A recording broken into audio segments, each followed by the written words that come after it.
Bonjour à toutes et à tous, j'espère que vous allez bien. On se retrouve comme tous les lundis matins pour continuer le voyage sur la connaissance de soi.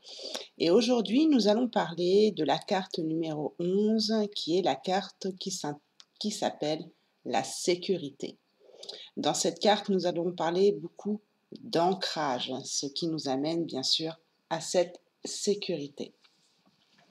Dans un premier temps, on nous dit: apprenez à bien vous ancrer à la terre, tout en vous reliant à votre âme céleste, et vous expérimenterez la sécurité intérieure. Lâchez prise et ressentez que rien ne peut vous arriver. Sur cette carte, vous voyez un homme qui apparaît comme un arbre. Ses pieds sont bien enracinés dans la terre qui le nourrit, et une lumière le relie au ciel depuis le dessus de sa tête. Il écarte les bras en signe d'ouverture, de confiance, de sécurité intérieure. L'idée de sécurité présentée ici est bien différente de celle que l'être ordinaire s'en fait habituellement sous l'influence, entre parenthèses, ou matraquage des médias. Dans un dictionnaire récent, nous trouvons cette définition du mot sécurité: fait de ne pas être menacé par un danger, alors que l'étymologie du mot signifie absence de soucis. Ce n'est pas du tout la même chose. En effet, nos contemporains vivent dans une insécurité effroyable. Depuis quelques décennies, des commerçants avisés leur ont même créé des assurances pour tous les domaines de leur vie afin de les rassurer. Un petit nota bene. À l'origine, le mot assurance signifie confiance, certitude ou encore fermeté, c'est-à-dire une force intérieure proche de la foi. L'étymologie du mot assurance signifie protection. Ainsi, un être ressentant de l'assurance est capable de protéger son entourage. Or, aujourd'hui, le mot assurance est devenu synonyme de protection extérieure ou d'un commerce très rentable basé sur une illusion. Pourquoi nos contemporains vivent dans l'insécurité? Il existe deux causes. La première, l'insécurité découle de la culpabilité de ne pas faire ce que l'on est venu réaliser sur Terre. Entre parenthèses, l'origine en est la coupure avec le monde spirituel dont nous provenons, d'où le mot culpabilité qui signifie, entre guillemets, couper. Si l'on ne fait pas ce que l'on a à faire, on ressent de la culpabilité. Cela insécurise car l'on est certain, subconsciemment, que l'on va être puni. On demeure sur la défensive et cela finit par nous rendre agressives.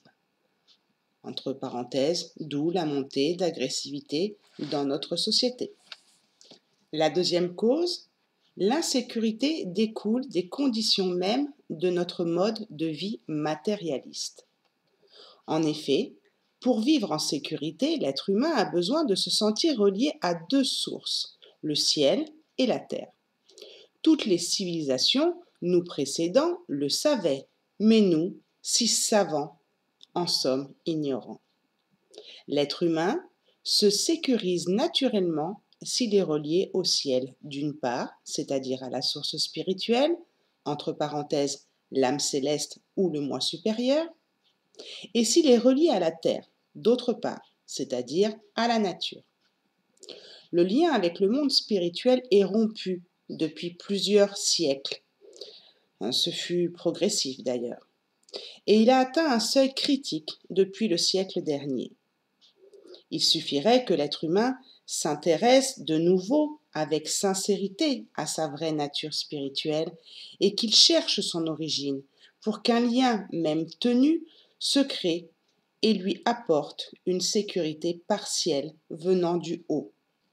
D'autre part, il lui suffirait de vivre au contact régulier de la nature, de mettre ses pieds dans la terre pour ressentir le lien avec Dame Nature. Ceci lui apporterait le complément de cette sécurité dont il a besoin pour trouver son équilibre psychique. En effet, l'être humain est à l'image d'un arbre, comme sur la carte. Il dispose de racines invisibles, cherchant à s'enfoncer dans la terre pour se nourrir d'énergie tellurique, essentielle à son équilibre psychopsychique. Il dispose ainsi d'antennes invisibles cherchant à s'élever vers le ciel pour se, entre guillemets, brancher à une source et s'y abreuver, source d'amour, de sagesse, etc. Si l'individu ne croit en rien, que son intellect est sec et uniquement tourné vers la science, ou entre parenthèses religion dominante actuelle, alors il est coupé du ciel, ce qui l'insécurise. Nous défions tout ami lecteur de lire des ouvrages de scientifiques expliquant le futur qui attend l'être humain, sans ressentir la moindre insécurité. Lorsqu'ils disent que la nature risque de périr d'ici 20 ou 30 ans, les arbres de disparaître, du coup l'oxygène, et que nous assistons à la 6e extinction, celle de la race humaine, il y a de quoi avoir peur. Surtout si vous prenez les scientifiques pour vos dieux. Alors, rassurons le lecteur paniqué.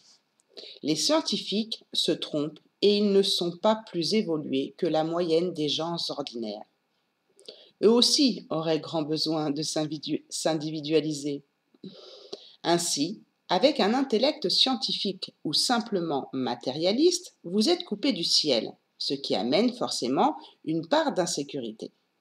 Si de plus vous vivez au 5e étage d'un bâtiment, voire plus haut, alors vous êtes déconnecté de la Terre, ce qui vous insécurise également. À quel étage peut-on vivre sans se sentir déconnecté de la Terre, me demande le lecteur. L'idéal est le rez-de-chaussée. Sinon, c'est simple. À quel étage vous trouvez-vous trop haut pour sauter de la fenêtre, sans occasionner de grands dommages à votre corps? Le 5e étage? Dans ce cas, bravo.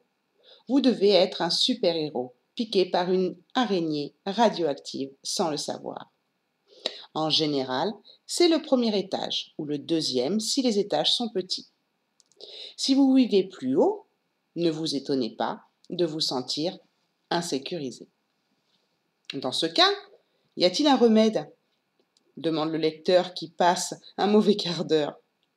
Bien sûr, il s'agit d'aller en nature le plus souvent possible. J'ai des plantes sur mon balcon. Si je mets les doigts dans la terre en pot, est-ce que ça compte? En parlant d'aller dans la nature, nous entendons la vraie nature, la forêt, la campagne, la montagne, la mer en somme. Là où se trouve encore la vraie nature, où vous pouvez marcher 1 heure ou 2 sans poser le pied sur du béton. Au fait, savez-vous qu'il est possible de marcher sur la terre sauvage dans une vraie forêt, par exemple? Ceci n'est pas une blague. Plus vous êtes habitué à vivre dans une grande ville bétonnée partout, plus vous risquez de vivre dans l'insécurité. Alors, déménagez dans une ville plus petite avec des espaces verts et une nature proche, ou demeurez dans une ville bétonnée et polluée, mais offrez-vous une plage de respiration saine et une marche dans la nature au moins 1 fois par semaine. Votre petit corps vous en sera reconnaissant. N'oublions pas que l'insécurité déséquilibre l'état psychologique de l'individu, mais aussi son corps physique qui ne sait plus se défendre. Entre parenthèses, d'où les assurances et garanties extérieures ou commerciales, reflets de nos faiblesses intérieures et de notre insécurité. En résumé, si vous faites l'effort de vous relier à votre source spirituelle, entre parenthèses, âme céleste ou moi supérieur, à savoir ce qui correspond au ciel pour vous et que vous êtes en contact régulier avec la nature, ceci vous donnera une sécurité basique, vous procurant assurance et confiance en vous. Les 3 niveaux de la sécurité. Le premier niveau, l'être ordinaire est coupé du ciel et de la terre et cela l'insécurise. Le deuxième niveau, l'aspirant se relie au monde spirituel et à la nature.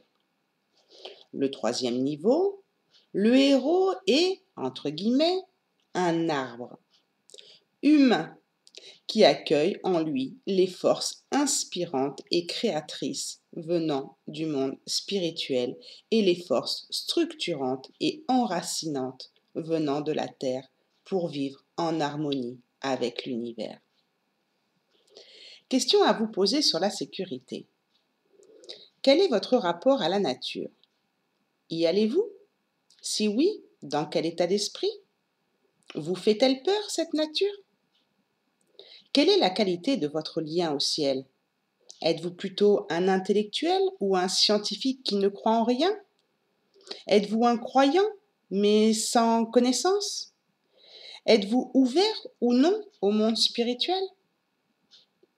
Lorsque vous êtes insécurisé, savez-vous ce qui se passe en vous et ce qui a provoqué cette insécurité?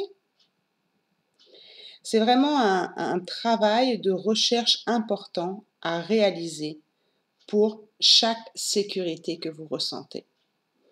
Voilà, je pense que cette carte tombe vraiment à un moment, une période de notre vie où justement beaucoup de personnes se sentent dans l'insécurité au vu de ce qu'on a pu vivre en 2020-2021 et qui se poursuit aussi sur 2022 et qui pour moi va continuer jusque fin 2024. Voilà, beaucoup de personnes sont dans l'insécurité financière, perdent leur travail.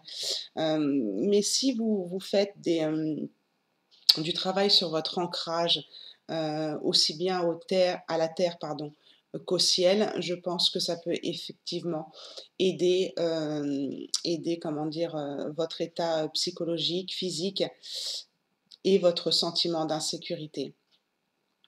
Après, vous pouvez aussi adopter des méditations d'ancrage, de visualiser des racines qui descendent de vos pieds et une lumière qui pénètre au niveau de votre chakra coronal.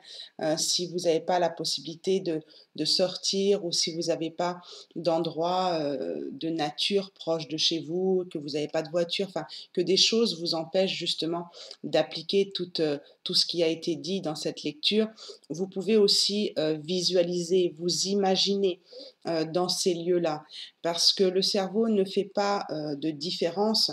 Alors après, il faudra bien sûr la répéter souvent, cette visualisation ou cette méditation, de vous retrouver dans cette nature. Mais le cerveau ne fait pas la différence entre ce qu'il imagine, ce qu'il visualise et ce que ça crée dans son corps et la réalité en fait. Donc, essayez au moins de faire des méditations ou des visualisations, euh, vous imaginant justement dans la nature avec ces racines qui sortent de vos pieds.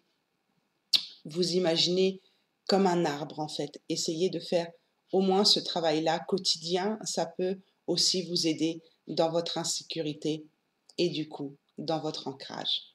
Voilà, j'espère que ça a été intéressant pour vous, pour ceux qui se sentent en sécurité, d'avoir une petite pratique et de comprendre que le but de ce monde matérialiste est justement de nous mettre dans l'insécurité.